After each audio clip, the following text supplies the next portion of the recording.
नमस्कार दोस्तों। स्वागत है एग्जाम एलिवेट के इस शानदार प्लेटफॉर्म पे।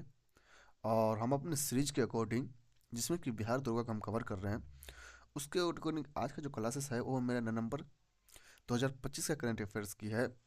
जिसमें कि लास्ट के 6 महीने की हम लोगों ने टारगेट किया था कि जून से हमने स्टार्ट किया था ये सीरीज। जून, जुलाई, अगस्त, सितंबर, अक्टूबर, नवंबर। और आज सीरीज की जो कल की क्लास जो लास्ट क्लासेस होगा, ठीक है। तो 99 की सीरीज है, बहुत ही शानदार यूनिक तरीके से डिजाइन किया गया है, जिसमें कि एक होलिस्टिक अप्रोच को डेवलप किया गया है। जहाँ से कि आपके क्वेश्चन, आपके एग्जाम में जो भी क्वेश्चन, चाहे वो बिहार से रिलेटेड हो, चाहे वो नेशनल हो, चाहे इंटरनेशनल हो, चाहे इकोनॉमी से हो, चाहे वो साइंस से हो, इंडेक्सेस से हो, यानी क्वेश्चन कहीं से भी आए, क्वेश्चन आपका यहीं से आएगा, ठीक है। तो उसी सीरीज को कंटिन्यू करते हुए क्लास को कंटिन्यू कर रहे हैं। अब बढ़ते हैं अपने क्वेश्चन की तरफ। ओके, तो चलिए अब स्टार्ट करते हैं आज की क्लासेस। तो हमारे सामने में देखने को मिलता है, सबसे पहला हम बिहार से स्टार्ट कर रहे हैं, क्योंकि बिहार से का एग्जाम है, बिहार दुर्गा, तो वहाँ से ज़्यादा करंट अफेयर पूछने के चांसेस रहता है। और हम वो सारे चीज़ यहाँ पे इंक्लूड किए हैं जो कि आपके एग्जाम में आने का बहुत ज़्यादा प्रोबेबल चांस है, ठीक है। तो चलिए पहला न्यूज हम कवर करते हैं, देखते हैं। सबसे पहले आपको पता होगा, कटिहार जिले की गोगाबिल जो झील जो है, कौन सा, कटिहार जिले की जो गोगाबल झील जो है, ये, आप मुझे थोड़ा सा समय दे दीजिए बस, ठीक है। एक बार मैं अपडेट पूरा कर लूँ सारी चीज़ें। ओके, देखिए ये बिहार जिले का गोगाबिल झील जो है, कहाँ पे है, ये कटिहार में है, जिसको 1971 के रामसर कन्वेंशन के अंतर्गत भारत का 94वां रामसर स्थल घोषित किया गया है। तो इस बार ये जो क्वेश्चन जो है आपके एग्जाम में मानिए 90% आपसे पूछने जा रहा है। कितना परसेंट? 90%। तो आप लोग कॉपी पेन उठाइए और लिखना नोट करिए, क्योंकि जब क्वेश्चन यहाँ से इतनी बढ़िया बढ़िया और इतना बेहतरीन क्वेश्चन आपसे पूछे जाएंगे, तो दोस्तों अगर आप अच्छे से रिवाइज करके जाएंगे तो आप समझिए कि 90% लोग से रेस में वैसे आगे रहेंगे, ठीक है। तो कॉपी पेन लाइए और नोट करना स्टार्ट करिए।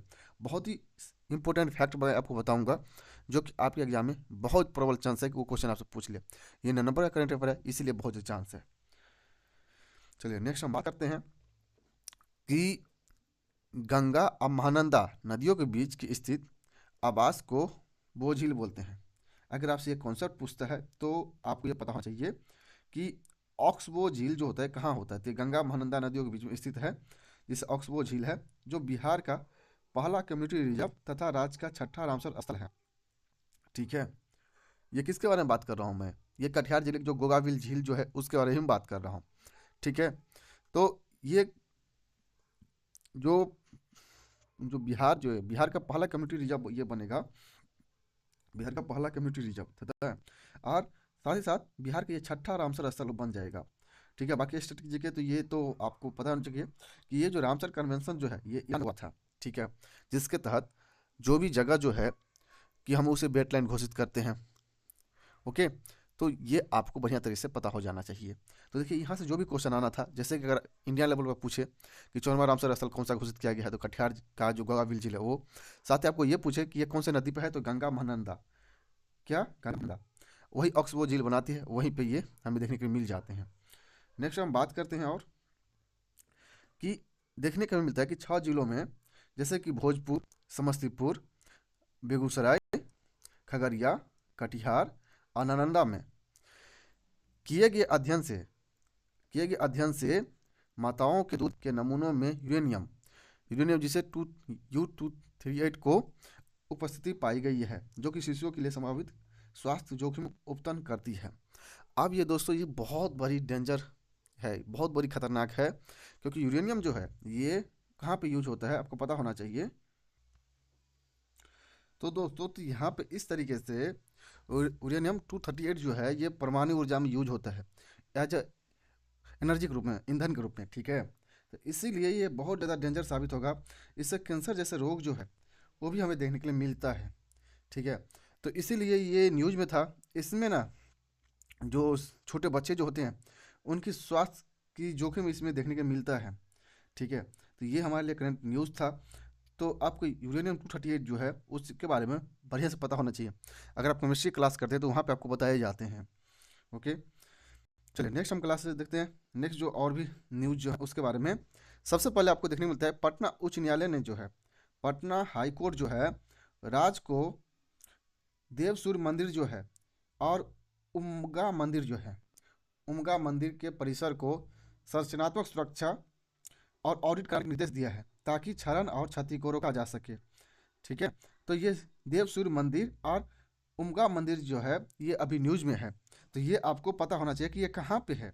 ठीक है, अब इसके बारे में थोड़ा डिटेल में बात करते हैं। जैसे कि देव सूर्य मंदिर जो है उसकी वास्तुकला की दृष्टि से ये विशेष है, क्योंकि इनका मुख्य प्रवेश द्वार जो है पश्चिम दिशा अस्त होता सूर्य है, और जबकि अधिकांश हिंदू मंदिर का पूर्वाभिमुख जो होते हैं वो पूर्व की तरफ होते हैं। यानी आप समझे, देखिए यहाँ की जो आर्किटेक्चर जो इस मंदिर का बनाया गया है, इसका मुख्य प्रवेश द्वार की तरफ जो है, जो इसका मुख्य प्रवेश द्वार जो है ये जो पश्चिम की तरफ है। ठीक है, यानी अस्त होता है सूर्य उस तरफ, जबकि अधिकांश हिंदू मंदिर में देखेंगे कि ये पूरब की तरफ होते हैं। तो ये आपको इसीलिए ये थोड़ा इंपॉर्टेंट हो जाए इसका आर्किटेक्चर। ठीक है, और ये जो मंदिर जो आपको देव सूर्य मंदिर और उमगा मंदिर जो है ये आपका औरंगाबाद में है। राइट, तो आपको ये सब चीज़ें बहुत बढ़िया से पता होना चाहिए, क्योंकि यहाँ पे जो पटना हाई कोर्ट ने जो डायरेक्शन दिया है, निर्देश दिया है, तो ये सब चीज़ें आपके लिए इम्पोर्टेंट हो जाते हैं। अब बात करते हैं कि बिहार सरकार ने वाल्मीकि रिजर्व यानी VTR, गौतम बुद्ध वन्यजीव अभयारण्य तथा रोहतास और कैमूर के वन क्षेत्रों में वन इको टूरिज्म और संरचना की उन्नयन हेतु 10 करोड़ स्वीकृति दिया गया। ठीक है, ताकि टूरिज्म हब बनाया जा सके, टूरिज्म पैलेस को डेवलप किया जा सके, इसीलिए 10 करोड़ दिया है। तो कौन कौन सी जगह, जैसे कि वाल्मीकि टाइगर रिजर्व, गौतम बुद्ध वन्यजीव अभयारण्य तथा रोहतास और कैमूर के वन क्षेत्र। अब ये गौतम बुद्ध वन्यजीव अभयारण्य कहाँ है, कौन से जिला में है, आप लोग मुझे कमेंट करके बताएंगे। नेक्स्ट हम देखते हैं कि नालंदा में नालंदा, राजगीर, बोधगया, वैशाली, बिरला और पटना पटना जैसे विरासत स्थलों को पर्यटकों के 5 सितारा अनुभव देने हेतु अल्ट्रा लग्जरी कारवा सेवा प्रारंभ की गई है। अब ये सब जगह जो है, जैसे कि नालंदा, राजगीर, बोधगया, वैशाली, विक्रमशिला, यहाँ से आपको इस जिला के बारे में एज ए क्रोनोलॉजी ऑर्डर में पूछ लिया जाएगा। ठीक है, तो आपको ये पता होना चाहिए कितने जिला है। तो नालंदा, राजगीर, बोधगया, वैशाली और विक्रमशिला, इनको ने गांधी सर्कल के रूप में विकसित किया जाएगा कि कहाँ पे गांधी जी गया था, कहाँ पे उसका क्या डेवलपमेंट हुआ था, उससे से डेवलप किया गया है। और उसको ना 5 स्टार 5 सितारा अनुभव देने के लिए उससे अल्ट्रा लग्जरी भी किया गया है, ताकि यहाँ पे जो लोग आए, जो टूरिस्ट आए, उनको ऐसा फीलिंग हो कि हम कोई खराब जगह आए हैं। ठीक है, क्योंकि गांधी जी है, देश विदेश में बहुत पॉपुलर है, तो इसीलिए ये चीज़ डेवलप किया जा रहा है। नेक्स्ट हम बात करते हैं कि अब हम बात करते हैं नेशनल न्यूज़ के बारे में। अभी तक हमने जो देख रहा था, अभी तक बिहार का न्यूज़ देख रहा था, क्योंकि हमें बिहार का करंट अफेयर्स पहले देखना होता है, क्योंकि एग्जाम जो है बिहार की है, इसलिए। राइट, अब हम चलते हैं, हमारा जो नेक्स्ट सेगमेंट जो है वो है राष्ट्रीय समाचार यानी नेशनल न्यूज़। आज जो सरकार के कुछ योजना होते हैं, जो गवर्नमेंट के स्कीम होते हैं, वो सारी चीज़ आप देखते हैं। ठीक है, तो नीति आयोग के बारे में तो आप लोग जानते ही होंगे, क्योंकि पॉलिटी आप पढ़ते होंगे। तो सेंट्रल स्टेट का रिलेशन को जो मुख्य तौर से जो हैंडल किया जा रहा है, नीति आयोग द्वारा हैंडल किया जा रहा है। तो इसमें एक चीज़ आपको, एक रिपोर्ट जारी किया गया था जिसका नाम था री इमेजिंग एग्रीकल्चर। क्या रिपोर्ट जारी किया गया था? री इमेजिंग एग्रीकल्चर, जिसमें डिजिटल एग्रीकल्चर मिशन 2.0 का प्रस्ताव दिया गया कि डिजिटल तरीके से एग्रीकल्चर कैसे किया जा सकता है, कैसे कृषि किया जा सकता है, उसका प्रस्ताव दिया गया है। इसका नाम 2.0 रखा गया है, जिसमें कि आपको AI और IoT और ड्रोन माध्यम से कृषि का रूपांतरण करेगा। अब ये AI तो आपको पता है आर्टिफिशियल इंटेलिजेंस, और IoT का मतलब होता है इंटरनेट ऑफ थिंग। ठीक है, इंटरनेट ऑफ थिंग और ड्रोन टेक्नोलॉजी के माध्यम से इसको रूपांतरण किया जाएगा। तो ये आपको ये पता होना चाहिए कि री इमेजिंग एग्रीकल्चर जो है, ये रिपोर्ट किसने रिलीज किया, आपको सीधा एग्जाम में ऐसा पूछ लेगा। ठीक है, ये जो है AI IoT ड्रोन माध्यम, ये सब आपसे नहीं पूछेगा, बट आपसे ये पूछ लेगा कि री इमेजिंग एग्रीकल्चर किसने लॉन्च किया है, कितने ये रिपोर्ट जारी किया गया है। तो नीति आयोग ने जारी किया है, तो आपको ये बढ़िया तरीके से पता हो जाना चाहिए। अब बात करते हैं EPFO ने EPF निकासी नियम 2025 की स्वीकृति दी है, जिसमें प्रावधानों को 3 श्रेणियों में रखा गया है। आप EPFO को जानते होंगे, जिसमें कि अपना ये जो जो PF होता है, आप हम लोग जमा करते हैं जहाँ पर जो एम्प्लॉय होते हैं उसका। ठीक है, तो उसको निकालने के लिए कुछ तरह प्रावधान किया गया, उसमें कैटेगराइज किया गया है, जिसमें कि आवश्यकता, आवास और विशेष परिस्थिति में सरल किया गया है। कि जब आपको आवश्यकता हो, जब आपको अपना घर बनाना हो, या किसी को जो मेडिकल जो भी नीडेड होता है, तो उन सब चीज़ के लिए उसे ईजी किया गया है। साथ ही साथ दोस्तों मैं आपको एक चीज़ बताना चाहूँगा कि कंटेंट जो है अभी मैं हिंदी में दे रहा हूँ आपको, लेकिन जितने भी हमारे दोस्त जो हैं जो इंग्लिश मीडियम से प्रिपेयर कर रहे हैं, तो आप वीडियो क्लासेस देख लीजिए। आपका इसका इंग्लिश वर्जन जो है मैं अपने टेलीग्राम पर शेयर कर दूंगा। ठीक है, आप वहाँ से उसे इजीली डाउनलोड कर लेंगे, आपको मिल जाएगा सेम कंटेंट इंग्लिश मीडियम के लिए, राइट। क्योंकि हमारे क्लासेस जो है बाइलिंगुअल है, लेकिन यहाँ पे कंटेंट अगर मैं इंग्लिश हिंदी करता हूँ ना, तो बहुत ज़्यादा हो जाता है। ठीक है, तो इसीलिए मैंने एज अ सेपरेट ही उसे कर दिया हूँ कि इंग्लिश कंटेंट जो है मैं आपको टेलीग्राम पर शेयर कर दूंगा, आप वहाँ से डाउनलोड कर लीजिएगा। ये टेलीग्राम लिंक आपको वीडियो डिस्क्रिप्शन में भी मिल जाएंगे। ओके, तो ये हमारे लिए दो न्यूज आपको देखने को मिलता है। नेक्स्ट हम बात करते हैं कि यूके और ऑस्ट्रेलिया की।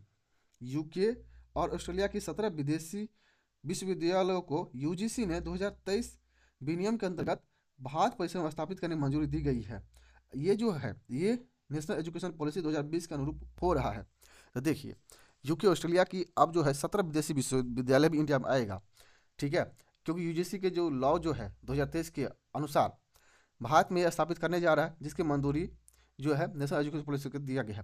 तो आपको ये इतना पता होना चाहिए कि कौन कौन से कितने मतलब कौन से देश, यहाँ पे 17 तो यूनिवर्सिटी नहीं पूछने जा रहा है, कौन से देश को, तो यूके और ऑस्ट्रेलिया, राइट। तो आपको ये चीज़ें बढ़िया से पता होना चाहिए। नेक्स्ट हम और देखते हैं, नेक्स्ट न्यूज़ क्या है, तो वो है कि आईटी संशोधन नियम 2025, जिसे कि 15 नवंबर 2025 से लागू हुए हैं, जिसमें कि अवैध ऑनलाइन सामग्री हटाने हेतु कड़े प्रतिबंध में सुरक्षा उपाय जोड़े गए हैं। तो ये 15 नवंबर को लागू किया गया है आईटी संशोधन नियम 2025 का, राइट। उसके बाद हम देखते हैं कि श्रम एवं रोजगार मंत्रालय ने भारत की महिला श्रम बल भागीदारी दर, जिसे FLFPR का बोलते हैं, उसको 41.7 से बढ़ा करके 2030 तक 55% करने का लक्ष्य रखा गया है। तो ये एक लक्ष्य है जिससे कि female labour force participation rate बढ़ सके। ठीक है, और ये किसके तहत हो रहा है, तो ये श्रम एवं रोजगार मंत्रालय है। कौन सा? श्रम एवं रोजगार मंत्रालय। तो आपसे ये सब जो डाटा जो है ये आपसे सीधा पूछ लेता है एग्जाम में। ठीक है, ये सब जो हो गया काफ़ी टफ हो गया, अगर आप यूपीएससी लेवल में देखेंगे तो आपको वहाँ से पूछेगा, लेकिन हाँ आपको जानकारी होनी चाहिए। मेरा करंट अफेयर कराने का यही मकसद है, बस आप बिहार दरोगा दे के ही नहीं आपका काम हो जाए। देखिए, बिहार का जितना एग्जाम होगा ना, सारे में ये करंट अफेयर नीडेड है। आप सीजीएल दीजिए, एसएससी सीजीएल दीजिए, आप पीसीएस दीजिए, सारी जगह ये करंट अफेयर जो है वो काम करने वाला है आप लोग का, राइट। नेक्स्ट हम बात करते हैं कि 8वें केंद्रीय वेतन आयोग का गठन किया गया था। कौन सा? 8वें वेतन आयोग का गठन किया गया था, जिसकी अध्यक्षता जो था न्यायमूर्ति रंजन प्रकाश देसाई कर रहे थे। कौन सा? रंजना प्रकाश देसाई कर रहे थे, ताकि 1 जनवरी 2026 से प्रभावी केंद्रीय कर्मचारियों को वेतन और पेंशन की समीक्षा की जा सके।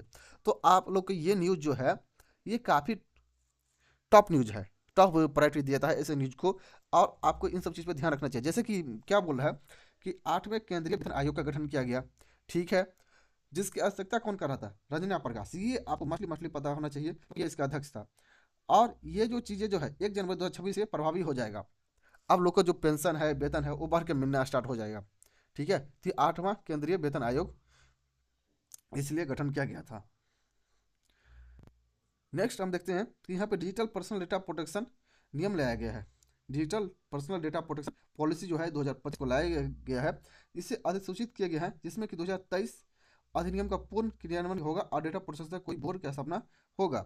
अब यह बोर्ड की स्थापना की नहीं गई है, लेकिन डेटा प्रोटेक्शन बोर्ड की स्थापना के लिए ये बनाए जाएंगे, ये सब बातें हो रही है। अब हम देखते हैं यहाँ पे दोस्तों कि अंतर्राष्ट्रीय जो न्यूज़ जो है उसके बारे में देखते हैं कि इंटरनेशनल रिलेशन में और उसके जियो पॉलिटिक्स में क्या क्या चीज़ें चल रहा है और कैसा चीज़ हुआ है। यहाँ से आपके मेक श्योर आपके बहुत सारे क्वेश्चन आते हैं इंटरनेशनल रिलेशन से, क्योंकि जो इंटरनेशनल अफेयर्स जो होते हैं वो भी हमारे लिए बहुत ज़्यादा जरूरी होता है, और हम इसीलिए किसी भी सेक्शन को छोड़ नहीं रहे हैं या किसी को इग्नोर नहीं कर रहे हैं। ठीक है, अब फिर जब स्लॉट वाले स्लॉट जितने सेक्शन जो होते हैं करंट अफेयर्स की, हम सारे कवर करने का प्रयास कर रहे हैं। तो देखते हैं यहाँ पे कि देखिए यहाँ पे 20वां G20 शिखर सम्मेलन हुआ था 2025 में। ये होगा कहाँ? जोहान्सबर्ग में हुआ था, जो कि दक्षिण अफ्रीका में जगह है। और इस बार का जो थीम जो था, इस बार की जो थीम था वो था सॉलिडेरिटी, इक्वालिटी और सस्टेनेबिलिटी। ये इस बार का थीम था। ठीक है, और इस थीम के अंतर्गत हुआ जो कि अफ्रीकी महाद्वीप का पहला G20 शिखर सम्मेलन था, पहला। तो इसीलिए ये हो जाता है सबसे ज़्यादा मस्ट। ठीक है, तो G20 शिखर सम्मेलन का आपसे सीधा पूछेगा कहाँ हुआ था, तो जोहान्सबर्ग में। ये तो पहला आपको पूछ लेगा कि कहाँ हुआ था, जोहान्सबर्ग में। और अगर टफ क्वेश्चन करता है तो वहाँ पर आपसे पूछेगा इसका थीम क्या है, सॉलिडेरिटी, इक्वालिटी और सस्टेनेबिलिटी, राइट। और ये जो जो अंतर्राष्ट्रीय ये जो हुआ G20 शिखर सम्मेलन जो हुआ था, जो अफ्रीका महाद्वीप में पहला G20 शिखर सम्मेलन था। अगर स्टैटिक में देखेंगे, दक्षिण अफ्रीका की राजधानी जो है, इसका बहुत सारे राजधानी जैसे पिटोरिया हो गया, केप टाउन हो गया, ब्लूमेंटन हो गया, मुद्रा जो है रैंड है, ठीक है। तो ये भी मैं कुछ जानकारी आपको ऐड कर दिया हूँ, क्योंकि अगर यहाँ से अगर कैपिटल के बारे में पूछता है, उसकी राजधानी पूछता है, तो वो भी आप बता सके। तो आपको ये जो केप टाउन जो है, ये काफ़ी फेमस है, आप इनके बारे में अच्छे से स्टडी करेंगे। ये कहाँ हुआ था, आप देखिए, बार बार देखिएगा कहाँ हुआ था। अफ्रीका में, अफ्रीका कंटिनेंट में बहुत सारे देश है, लेकिन दक्षिण अफ्रीका जो है पर्टिकुलर एक देश है। ओके, तो ये चीज़ें आपको बढ़िया से पता हो जाना चाहिए। नेक्स्ट हम देखते हैं कि 22वां एशियन भारत शिखर सम्मेलन हुआ। 22वां एशियन भारत शिखर सम्मेलन हुआ था, कोलापुर में आयोजित हुआ, जहां 2026 को Asian India air of maritime cooperation घोषित किया गया है। देखिए 2026 जो है, ठीक है, इसको आसियान भारत शिखर सम्मेलन के द्वारा जो कहाँ हुआ था, ये कोलालपुर में हुआ था। क्या नाम है, कोलालपुर में आयोजित हुआ था, जहां 2026 को Asian India air of maritime cooperation घोषित किया गया है, राइट। यहाँ पे मलेशिया की राजधानी में कोलालपुर है, अब मुद्रा इसका रिगिट है। तो ये आपसे पूछ लेगा कोलालपुर कहाँ है, तो ये मलेशिया की राजधानी है, मलेशिया का राजधानी था। ये कहाँ पे हुआ था, तो मलेशिया। तो इस तरीके से आपका यहाँ पे स्टैटिक भी मैं ध्यान दे रहा हूँ, और आपका जो न्यूज़ेस जो है उसको भी कवर करने का पूरे प्रयास किया जा रहा है। तो आप लोगों को ये सीरीज कैसा लगा, आप लोग मुझे कमेंट करके बताएंगे। अगर आप लोगों को मेरा एफर्ट, मेरा मेहनत लगता है कि हाँ, इस कंटेंट बनाने में टाइम लगा है, मेहनत लगा है, तो आप लोग मुझे एक वीडियो को लाइक ज़रूर करेंगे। चलिए नेक्स्ट हम देखते हैं। अब बात करते हैं यहाँ पे इंटरनेशनल रिलेशन में ही, जैसे कि भारत को ईरान का चाबहार बंदरगाह जो है, जो ईरान में है, भारत का चाबहार बंदरगाह के लिए 6 महीना की अमेरिकी प्रतिबंध छूट प्राप्त हुई है। कि अमेरिका का जो सेंसन लगा हुआ था 6 महीने के लिए, उसे छूट प्राप्त हुआ है, जिससे कि परिचालन अप्रैल 2026 जारी रह सकेगा। तो चाबहार बंदरगाह जो है ईरान में है, इसका लोकेशन आप देखेंगे मैप के थ्रू। और इस पर सेंसन लगाया था अमेरिका ने, लेकिन अमेरिका उसे 6 महीने के लिए वापस कर ले गया है, ठीक है। वैसे अमेरिका बहुत खतरनाक काम अभी कर रहे हैं भारत के लेकर के, ठीक है। जो भी न्यूज़ जो चल रहा है, आप देखते होंगे कि बहुत सारे ऐसे न्यूज़ जो हमें देखने को मिलता है। चलिए बात करते हैं कि ईरान की राजधानी, तो उसका राजधानी जो है तेहरान है, इसका मुद्रा जो है रियाल है। क्या मैंने बोला, ईरान की राजधानी जो है तेहरान है, इसका जो करेंसी जो है वो रियाल है। नेक्स्ट हम देखते हैं कि एक जो सम्मेलन जो हुआ था अपेक का शिखर सम्मेलन हुआ था 2025 में गयोगंजू में। कहाँ, गयोगंजू में, ठीक है, दक्षिण कोरिया में संपन्न हुआ। ये कहाँ हुआ था, दक्षिण कोरिया में संपन्न हुआ था, जहाँ एआई और जनसांख्यिकी परिवर्तनों पर केंद्रित गयोगंजू घोषणा अपनाई गई थी। अब आपसे सीधे यहाँ से पूछेगा कि एपेक्स शिखर सम्मेलन कहाँ हुआ था, तो ये जो है जगह जो है गयोगंजू, यहाँ पे हुआ था। ये कहाँ पे है, तो दक्षिण कोरिया में हुआ था, ठीक है। और दक्षिण कोरिया की अगर राजधानी पूछे तो राजधानी कहाँ है, तो इसका राजधानी है सियोल, मुद्रा इसका वॉन होता है। और यहाँ पे ये रिपोर्ट शिखर सम्मेलन में हमें देखने को मिल जाता है, राइट। तो ये सब चीज़ें आपको पता होना चाहिए। नेक्स्ट हम देखते हैं, भारत और नेपाल ने 420 सीमा पार ट्रांसमिशन लाइनें के विकास हेतु ऐतिहासिक समझौते किया गया है, जिसमें कि इनरूबा नेपाल, न्यू पूर्णिया बिहार और लाइन में शामिल है। तो ये जो है इलेक्ट्रिक ट्रांसमिशन के लिए ये सब चीज़ें की गई है, जिसमें 400 केबी का सीमा पार ट्रांसमिशन हमें देखने को मिलता है, जो कि नेपाल में जगह है, इनरूबा नेपाल की जगह है, और न्यू पूर्णिया जो है बिहार से सटा हुआ है, मतलब बिहार में है, ठीक है। तो इन दोनों को कनेक्ट करने की कोशिश की गई है। तो नेपाल की राजधानी आपको पता है काठमांडू है, और मुद्रा जो है नेपाली रुपया है, राइट। तो ये बिहार के लिए भी पॉइंट ऑफ व्यू से ज़्यादा इंपॉर्टेंट हो जाता है, लेकिन इसे इंटरनेशनल रिलेशन में हम लोग कवर कर रहे हैं, राइट। तो इस तरीके से आपका एक भी जो सेक्शन जो था जैसे इंटरनेशनल रिलेशन से, ये भी नहीं छूटने जा रहा है, राइट। तो यहाँ पे जो अंतर्राष्ट्रीय खबर जो था, अंतर्राष्ट्रीय संबंध जो जियो पॉलिटिक्स के साथ था, वो भी हमने यहाँ पे कवर करने के पूरे प्रयास किया हूँ।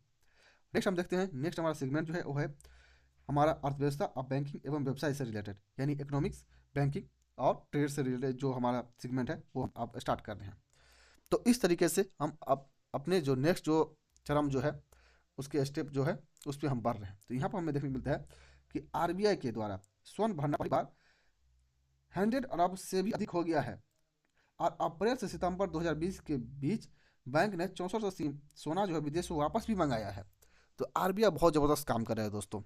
ठीक है, आरबीआई का जो स्वर्ण भंडार जो है, गोल्ड रिजर्व जो है, वो पहली बार 100 अरब डॉलर से भी अधिक हो गया है। और इसी वजह से अप्रैल से सितंबर के बीच में हमें देखने को क्या मिलता है कि 64 टन सोना जो है विदेश से वापस मंगाया भी गया है। ये काफ़ी अच्छा कदम है। इसी तरीके से आ, जो आरबीआई है उसको वर्क करते रहना चाहिए। नेक्स्ट हम देखते हैं कि भारत का थोक मूल्य सूचकांक WPI जिसे बोलते हैं शॉर्ट में, अक्टूबर में 1.21% की अस्फीति में चला गया, जो कि 27 महीने में न्यूनतम स्तर पर है। यानी कि आप इसे बोलते हैं होलसेल प्राइस इंडेक्स। ठीक है, भारत का थोक मूल्य सूचकांक जिसे बोलते हैं होलसेल प्राइस इंडेक्स, इसमें हमें देखने को मिलता है अक्टूबर में 1.2% की यहाँ पे डिफ्लेशन देखने को मिलता है। ये इन्फ्लेशन है, डिफ्लेशन। और इन्फ्लेशन डिफ्लेशन आप लोग इकोनॉमी में ये टर्म सुने होंगे। तो ये डिफ्लेशन है जो कि 1.21% की स्फीति चला गया था, जो कि 27 महीने में सबसे न्यूनतम यानी लो स्तर पे था, लो लेवल पे था। राइट, तो ये चीज़ें आपको यहाँ से क्लियरिटी आएगी। उसके बाद में आप लोग ने यहाँ पे जो WPI जो है होलसेल प्राइस इंडेक्स, इसका रिपोर्ट कौन रिलीज करता है उसका चीज़ें ना आप हमें कमेंट में ज़रूर बताइएगा। ठीक है, ताकि हम मैं देख सकूँ कि आप लोगों का IQ लेवल कितना बड़ा है। राइट, तो यहाँ से जो WPI जो है उसका आप कमेंट में लिखेंगे। अब मुझे पूरा भरोसा है कि आप लोग ज़रूर कमेंट करेंगे। ओके, अब बात करते हैं अमूल। अमूल को बारे में उनका दूध जो आता है। ठीक है, अमूल को वर्ल्ड कोऑपरेटिव मॉनिटर 2025 के अनुसार जीडीपी प्रति व्यक्ति के आधार पर विश्व की नंबर 1 सहकारी संस्था का दर्जा मिला है। ये वर्ल्ड में जो, क्योंकि ये जो कोऑपरेटिव की तरह काम करता है, तो इसको जीडीपी के प्रति व्यक्ति के आधार पर विश्व में मतलब पूरे वर्ल्ड वाइड नंबर 1 सहकारी संस्था का दर्जा मिला है। ये मस्ट है दोस्तों, आप लोग इसे ना बिल्कुल कहीं लिख लीजिएगा। देखिए, आप ये सब चीज़ें लिखते चलेंगे क्योंकि यहाँ पे हम एफर्ट लगा रहे हैं, तो उसका कुछ हमें मोल मिलना चाहिए, उसका कुछ हमें भी मिलना चाहिए। तो क्या मिलेगा, तो आप ये लोग लिख लीजिएगा, क्योंकि ये सब क्वेश्चन ना आपके एग्जाम में सीधा सीधा नंबर देगा। राइट,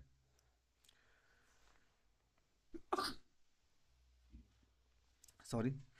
चलिए नेक्स्ट हम देखते हैं कि नवीन और नवीकरणीय ऊर्जा मंत्रालय जिसे बोलते हैं MNRE ने नेट जीरो 2017 के लक्ष्य को आगे बढ़ाने हेतु भारत की पहली राष्ट्रीय भूतापीय ऊर्जा नीति 2025 को लॉन्च किया गया है।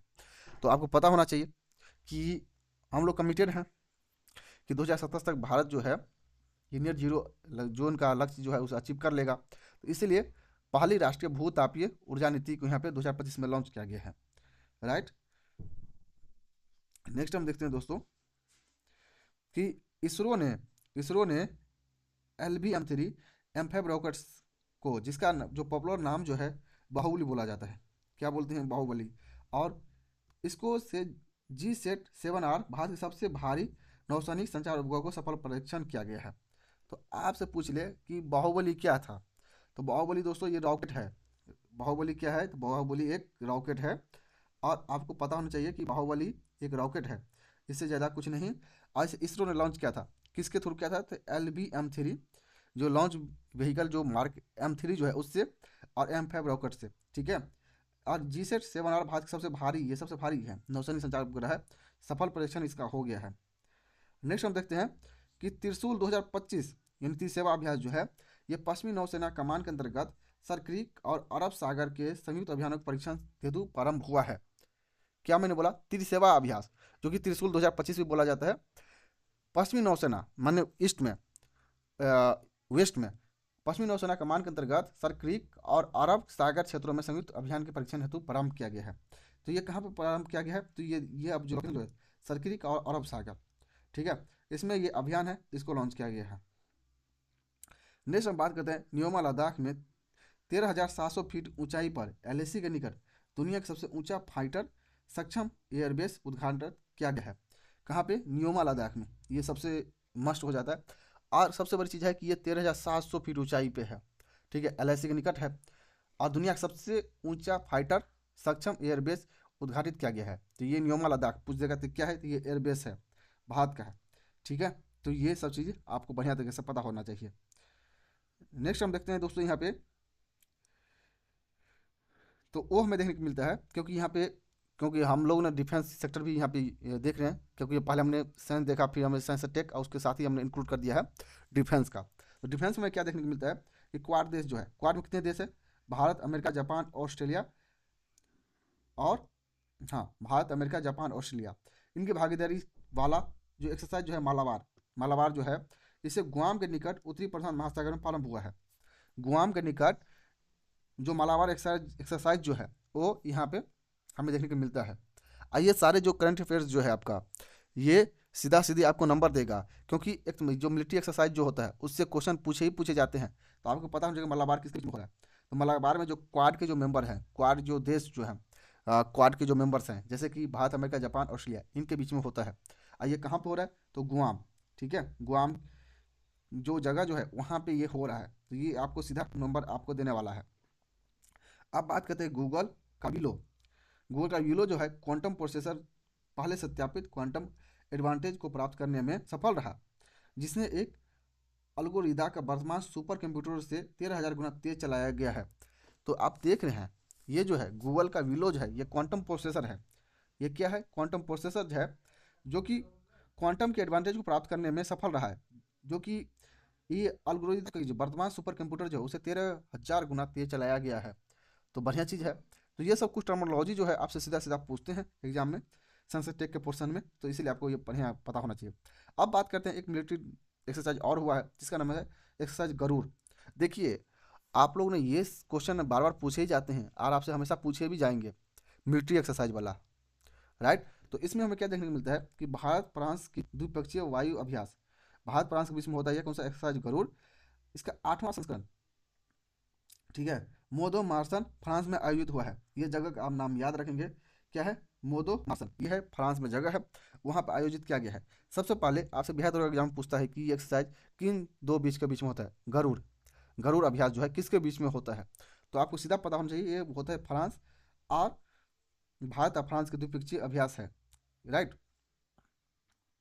तो इतना चीज़ें आपका यहाँ से जो मेजर जो सेक्शन आपका था साइंस एंड टेक्नोलॉजी और डिफेंस का, वो यहाँ से कंप्लीट होता है। अब हम नेक्स्ट सेगमेंट जो हमारा है उस पर एक तरफ आते हैं, वो है हमारा पुरस्कार, सम्मान और नियुक्ति से संबंध, क्योंकि यहाँ से भी क्वेश्चन आपके पूछे ही जाते हैं। यानी कि मेरा टारगेट दोस्तों ये है कि जो भी क्वेश्चन पूछा जा रहा है, जैसा क्वेश्चन पूछा जा रहा है, हम सारी चीज़ कवर अप करेंगे। अभी हम कॉन्सेप्ट समझ रहे हैं, आगामी क्लास जो आएगा उसमें हम एक एमसीक्यू का क्वेश्चन लाएंगे, जिसमें हम कोशिश ये रहेगा कि आपको 200-300 क्वेश्चन मैं इंक्लूड करूँ उस एमसीक्यू सीरीज में, और आपका सारा करंट अफेयर मैं बढ़िया से रिवीजन करवा दूँ, ठीक है, ताकि हम तभी हम अपने तो ये जो रिवीजन सीरीज जो है हमारा है करंट अफेयर्स की, इसे हम सक्सेसफुल मानेंगे। आप लोग जितना इस वीडियो को सपोर्ट करेंगे, जितना हाइप देंगे, उतना ज़्यादा हमें भी काम करने में अच्छा लगेगा, हमें भी मोटिवेशन मिलेगा। मैं इसलिए नहीं बोल रहा हूँ कि आप लाइक करें, बस मैं ये देखना चाहता हूँ कि जो मैं कंटेंट प्रोवाइड करा रहा हूँ आप लोग को वाकई में सही भी लग रहा है या नहीं लग रहा है, ठीक है। तो इसलिए तो चलिए हम नेक्स्ट हम देखते हैं यहाँ पे पुरस्कार और सम्मान और कुछ नियुक्तियाँ देखते हैं, जिसमें कि हमें देखने को मिलता है न्यायमूर्ति सूर्यकांत जो है, न्यायमूर्ति सूर्यकांत है, भारत का 53वां मुख्य न्यायाधीश मिला है, एकदम मस्ट है, सीजीआई बना है। और ये किन की जगह पर न्यायमूर्ति बनाया गया है? तो बी आर गवाई जो थे स्थान पे था। तो देखिए ये सब सीधा सीधे क्वेश्चन आपसे देगा, एक एक नंबर देगा। तो क्योंकि सीजीआई आपको पता होना चाहिए ना, ये चीफ जस्टिस ऑफ इंडिया है, तो ये सुप्रीम कोर्ट में है कौन? न्यायमूर्ति सूर्यकांत को भारत का 53वां मुख्य न्यायाधीश बनाया गया है, 53वां, 53, ठीक है। और ये बी आर गवई का स्थान पर लिया है, तो दोनों हमारे लिए इंपॉर्टेंट हो जाता है, ठीक है। तो ये हमारे लिए महत्वपूर्ण नियुक्तियाँ था। उसके बाद हम देखते हैं कि हमें पुरस्कार में बुकर प्राइज जो है, बुकर प्राइज जो है डेविड रेजेले को उनके उपन्यास फलेस के लिए प्रदान किया गया है। देखिए पिछले, अगर आप 71 का अगर पेपर देखते हैं तो वहाँ पे बुकर प्राइज से क्वेश्चन पूछा गया था, तो इसलिए ये हमारे लिए मस्ट हो जाता है। देखिए ये जो है बुकर प्राइज 2025 जो है डेविड रेजेले को उनके उपन्यास जो है फलेस के लिए प्रदान किया गया है, ओके। तो ये भी आपको बढ़िया तरीके से पता हो जाना चाहिए। नेक्स्ट हम देखते हैं कि राष्ट्रीय विज्ञान पुरस्कार 2025 में किसको मिला है? प्रोफेसर जयंत विष्णु नालिकर को उनके खगोल और भौतिकी में योगदान हेतु क्या मिला है? राष्ट्रीय विज्ञान विज्ञान पुरस्कार जो है 2025 में वो मिला है प्रोफेसर जयंत विष्णु को, जयंत विष्णु को मिला है किसके लिए? नालिकर खगोल भौतिकी में योगदान हेतु विज्ञान रत्न के लिए। आइए मरणोपरांत मिला है, तो इसीलिए हमारे लिए जरूरी हो जाता है। तो आप ये पता रखेंगे कि राष्ट्रीय विज्ञान पुरस्कार किसको मिला है? प्रोफेसर जयंत विष्णु नालिकर को, ठीक है। तो इतना आपको ये बढ़िया से पता हो जाना चाहिए। अब बात करते हैं, लखनऊ को आधिकारिक रूप से यूनेस्को क्रिएटिव सिटी में और गेस्ट्रोनॉमी में घोषित किया गया है। किसको? लखनऊ को क्रिएटिव सिटी में। और उसकी अवधि को व्यंजन जो परंपरा मान्यता को देता है, मतलब उसकी जो परंपरा जो ट्रेडिशनल कल्चर है उसको लेकर के इनको मिला है यूनेस्को के क्रिएटिव गैस्ट्रोनॉमी में। नेक्स्ट हम देखते हैं कि यहाँ पे, चलिए ये कॉपी पेस्ट हो गया है, ये दोस्तों वही है कि ये सेंसर टेक। अब हम देखते हैं कि हमारा नेक्स्ट सेगमेंट जो है वो है स्पोर्ट्स का। तो स्पोर्ट्स में हमें क्या देखने को मिलता है कि भारतीय महिला क्रिकेट टीम जो था दक्षिण अफ्रीका को फाइनल को हराकर अपना पहला आईसीसी महिला वनडे विश्व कप जीतकर हासिल इतिहास रचा है। देखिए सबसे दुर्भाग्य की बात यह है कि अगर यहाँ पे मेंस अगर जीता ना तो सबको पता होता, लेकिन महिला जीता है, वो भी आईसीसी का वर्ल्ड कप जीता है, ठीक है, आईसीसी का पहला वनडे विश्व कप जीता है, पहला वनडे विश्व कप 2000 जीत के इतिहास रच दिया है। लेकिन अभी जो कौन क्रिकेट उनके क्रिकेट महिला टीम का क्रिकेट टीम का कप्तान कौन है वो भी किसी को पता नहीं होगा। और जो कि इंडिया में जो क्रिकेट एक कल्चर है, क्रिकेट एक फेस्टिवल की तरफ लोग देखता है, लेकिन फिर भी पता नहीं होगा। तो लेकिन कोई बात नहीं, आप लोग ये पता करिए, आप लोग कमेंट में हमें बताइए कि महिला टीम का कप्तान कौन है अभी करंटली। ओके, तो ये आपके लिए बहुत बढ़िया इंपॉर्टेंट न्यूज़ था और इसे स्टार मार्केट के चलेंगे क्योंकि ये नवंबर दिसंबर की न्यूज़ है, आपका एग्जाम में सीधा पूछता है। साथ ही देखते हैं कि हॉकी इंडिया में 7 नवंबर 2025 को अपना शताब्दी वर्ष मनाया है, जो कि 1925 से स्टार्ट होता है और 1925 में मनाया है। तो ये इसे 100 वर्ष हो गया है, जो हॉकी इंडिया जो है उसको हो गया पूरे 100 वर्ष, और इसीलिए 7 नवंबर को अपना शताब्दी वर्ष मनाया है क्योंकि 1925 में हॉकी इंडिया बना हुआ था। अब नेक्स्ट हम देखते हैं कि भारत को आधिकारिक रूप से अहमदाबाद में सेनेटरी कॉमनवेल्थ गेम्स 2030 की मेजबानी का अधिकार मिल गया है। तो ये जो सेनेटरी कॉमनवेल्थ गेम जो होगा ये आपका दोस्तों अहमदाबाद में होगा, ठीक है। तो अभी 2030 में होने जा रहा है, तो अभी चांस तो बनता नहीं है, लेकिन पूछ सकता है कि आधिकारिक रूप से घोषणा कौन सी सिटी को कर दिया है, कौन सा शहर को कर दिया गया, तो ये अहमदाबाद को किया गया है। नेक्स्ट और भी न्यूज हम देखते हैं जिसमें कि हमारा नेक्स्ट सेगमेंट जो है महत्वपूर्ण दिवस है और उसके कुछ थीम्स हैं, ठीक है। इससे रिलेटेड क्वेश्चन आपसे बार बार पूछे जा रहे हैं, तो और आपसे हमेशा पूछा भी जाएगा। तो हमें क्या देखने को मिलता है कि 1 नवंबर को हमें क्या देखने को मिलता है कि 8 राज्य जो था जिसका संगठन किया गया, जैसे कि आंध्र प्रदेश हो गया, छत्तीसगढ़ हो गया, हरियाणा हो गया, कर्नाटक हो गया, केरल, मध्य प्रदेश और पंजाब एवं केंद्र शासित प्रदेश को स्थापना दिवस के रूप में मनाया जाता है 1 नवंबर को। क्योंकि यहाँ पर आपको देखने को मिलता है कि जो बहुत सारे जो स्टेट जो था वो उसको यूनिफाई और उसने किसी दूसरे स्टेट से अलग होकर अपना एक स्टेट बना था। तो ये चीज़ आपको ये 1 नवंबर को आपको देखने को मिल जाता है। नेक्स्ट हमें देखते हैं कि 5 नवंबर को गुरु नानक जयंती मनाया गया, जो उनकी 556वीं जयंती था। तो ये जो है ये 5 नवंबर ये शायद इम्पोर्टेंट ना हो, लेकिन कितनी नंबर की जन्म जयंती था ये बिहार दुर्गा में इस तरह के क्वेश्चन पूछे जाते हैं। तो 556वीं जयंती था, कौन सा 556वीं इनकी जयंती था। तो ये आपको बढ़िया से पता हो जाना चाहिए। नेक्स्ट हम देखते हैं कि 7 नवंबर को दोस्तों राष्ट्रीय कैंसर जागरूकता दिवस मनाया जाता है, ठीक है। ये जो है ये मेरी क्यूरी की जयंती के उपलक्ष्य में मनाया जाता है।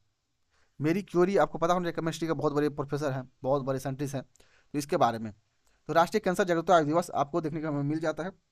नेक्स्ट तरीके से हम देखते हैं कि 9 नवंबर को राष्ट्रीय विधिक सेवा दिवस मनाया जाता है, राष्ट्रीय विधिक सेवा दिवस। और इसी तरह से 11 नवंबर को राष्ट्रीय शिक्षा दिवस मौलाना अब्दुल कलाम आज़ाद की जयंती पर मनाया जाता है, राइट। तो ये सब जो चीज़ें जो है महत्वपूर्ण दिवस और थीम से रिलेटेड है, तो आपसे पूछ लिए जाते हैं। इसी तरीके से देखेंगे 15 नवंबर को जनजातीय गौरव दिवस भी मनाया जाता है, जो कि जननायक बिरसा मुंडा जयंती है, राइट। तो ये तो आपको पता ही होना चाहिए। उसके बाद 19 नवंबर को देखने में मिलता है कि रानी लक्ष्मीबाई एवं इंदिरा गांधी देखने को मिल जाते हैं 19 नवंबर को। और इसी के साथ साथ में हमें देखने को मिलता है, तो यहाँ से दोस्तों आपका जो महत्वपूर्ण दिवस और थीम जो था कि कौन से डे में कब क्या क्या मनाया गया है, आपको यहाँ से भी एक होलिस्टिक आइडिया लग गया होगा कि ये जो करंट अफेयर जो है नवंबर महीने के ही है, राइट। क्योंकि आप लोग कमेंट करते हैं कि आप करंट अफेयर कहाँ के पढ़ा रहे हैं। देखिए हम मंथली करंट अफेयर का सीरीज लॉन्च किए हैं और इसे एक होलिस्टिक वे में अप्रोच दिए हैं। ऐसा नहीं हो कि हम बस बिहार को लेकर बैठे हैं या नेशनल पकड़ के बैठे हैं, हमने सारा कवर करने की कोशिश किया हो जहाँ से क्वेश्चन आने की प्रबल चांस है। अगर आप इस पर बहुत ज़्यादा रिलाई करेंगे, सबसे बड़ी प्रॉब्लम ये नहीं दोस्तों कि अभी आप मेरे पास देखेंगे, कुछ समय बाद कोई और यूट्यूब चैनल पे चले जाएंगे, क्योंकि क्लासेस बहुत चल रहा है अभी करंट अफेयर की, मैराथन क्लासेस चल रहा है। तो होता ही है ना कि कन्फ्यूजन क्रिएट होता है।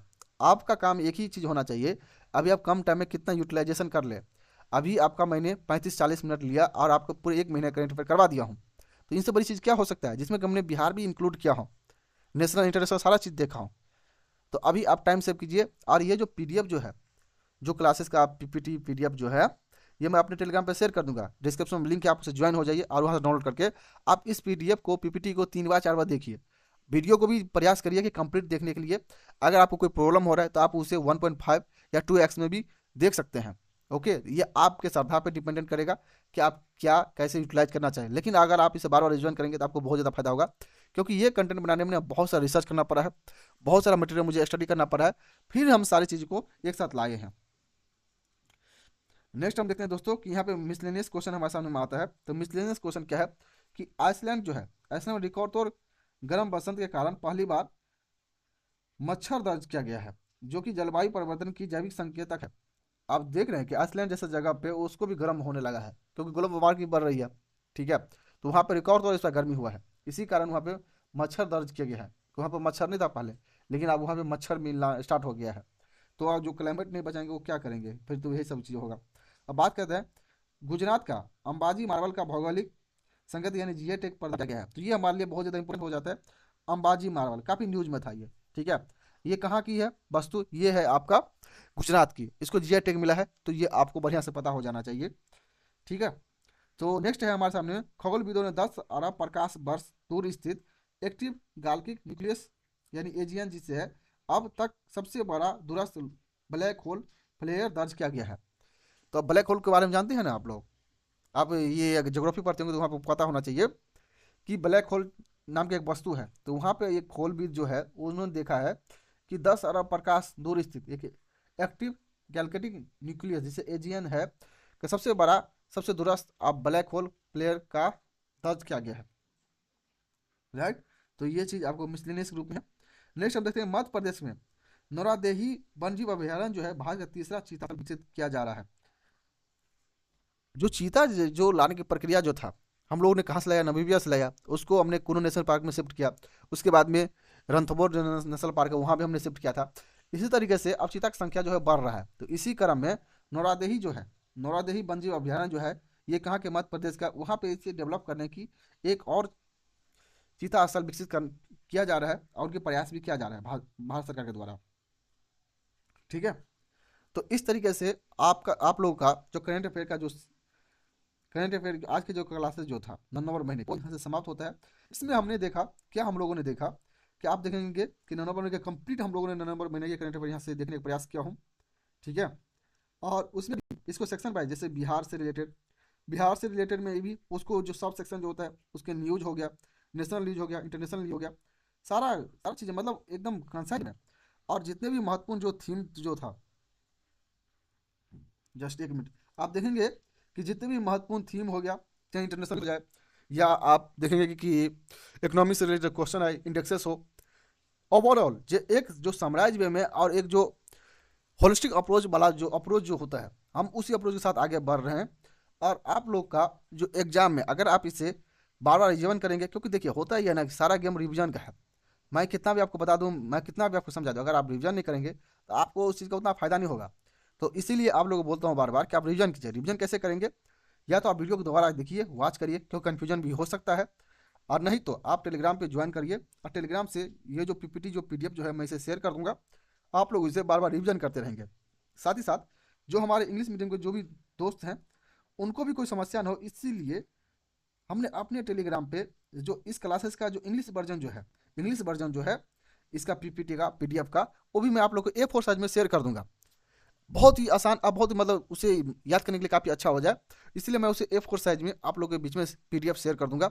आप लोग इंग्लिश वर्जन का भी पीडीएफ कलेक्ट कर सकते हैं। राइट, ताकि आपको किसी भी तरीके से कोई भी तरीके से क्लासेस बाइलिंगुअल ही है। हमारी क्लासेस का मेन पर्पस ही यही है कि हमें भीड़ नहीं इकट्ठा करना है, हमें रैशनल लोग चाहिए। ठीक है, और रैशनल लोग कैसे आएंगे, जब आप इंग्लिश में भी स्टडी करेंगे, हिंदी में भी स्टडी करेंगे तब। तो इस तरीके से हमारा आज का क्लासेस जो है नवंबर का वो समाप्त होता है, और कल हम देखेंगे दिसंबर का। ठीक है, कल हम देखेंगे दिसंबर का, अब फिर बिहार दरोगा की जो हमारा करंट अफेयर सीरीज जो होता है वहाँ पे हम एंड करेंगे। तो चलिए कल हम आगे मिलते हैं, तब तक आप लोगों के लिए थैंक यू सो मच। अगर वीडियो अच्छा लगे वीडियो को लाइक कर सकते हैं, आपका जो प्रतिक्रिया जो आपका फीडबैक आप मुझे कमेंट में बता सकते हैं। और हाँ, चैनल को सब्सक्राइब नहीं किया, चैनल को जरूर सब्सक्राइब करें, सो दैट जो हमारे आने वाला वीडियो है उसकी अपडेट आपको टाइम मिलते रहे। तो चलिए गुड बाय, टेक केयर, मिलते हैं कल की वीडियो में।